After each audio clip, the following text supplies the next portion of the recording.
ఇప్పుడు బిఎస్సిలో మీరు అడిగిన దాని మీద మాట్లాడతాము. మీరు అడిగిన డిఎస్సి మీద బిఎస్సిలో మాట్లాడతాం. రామప్రసాద్ గారు ఎస్ సార్.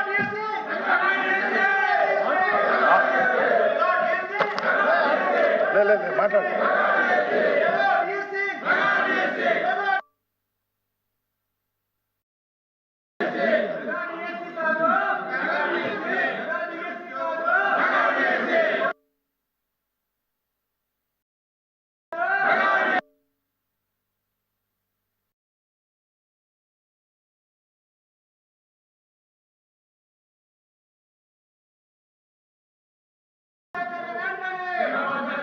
Please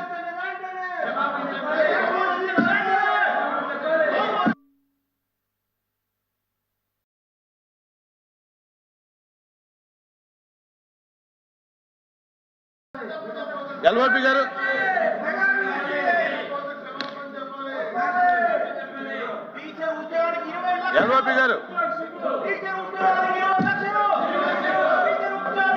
please.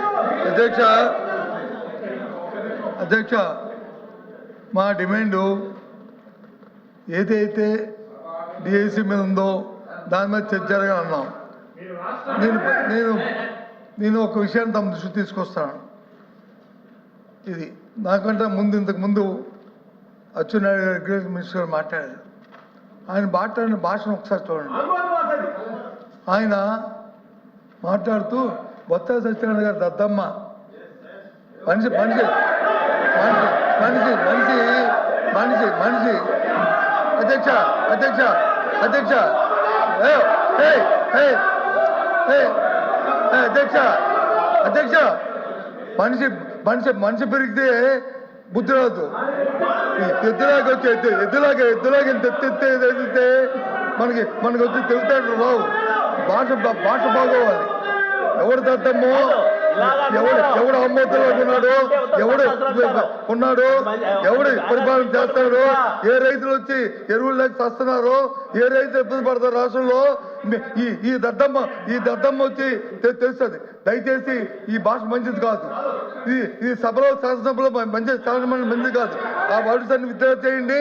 ఏంటి ఇలాంటి భాషలు గౌరవంగా మాట్లాడి నేర్చుకోండి.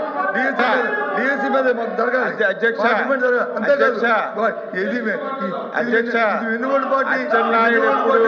అచ్చెన్నాయుడు ఎప్పుడు అన్పార్లమెంట్ మాట్లాడదు అధ్యక్ష.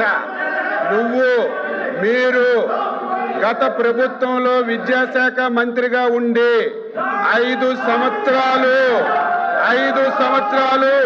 19, 20, 21, 22, 23, 24 అని 5 సంవత్సరాలు లక్షల మంది యువకులను అధ్యక్ష డిఎస్సి పెడతామని చెప్పి ఆశ చూపి డిఎస్సి పెట్టలేదు.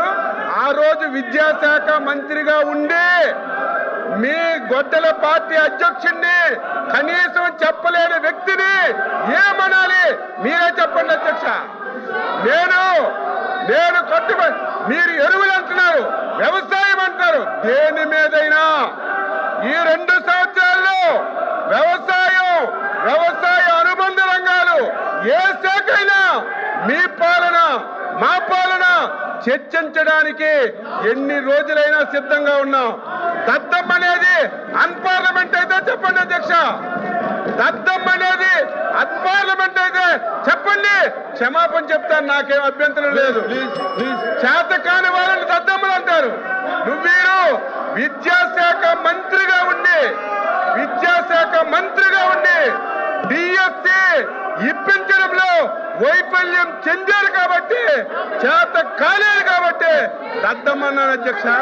ఇది అన్పార్లమెంట్ కాదు. అన్పార్లమెంట్ అయితే చెప్పండి. నా పర్సనాలిటీ గురించి మాట్లాడుతున్నావు.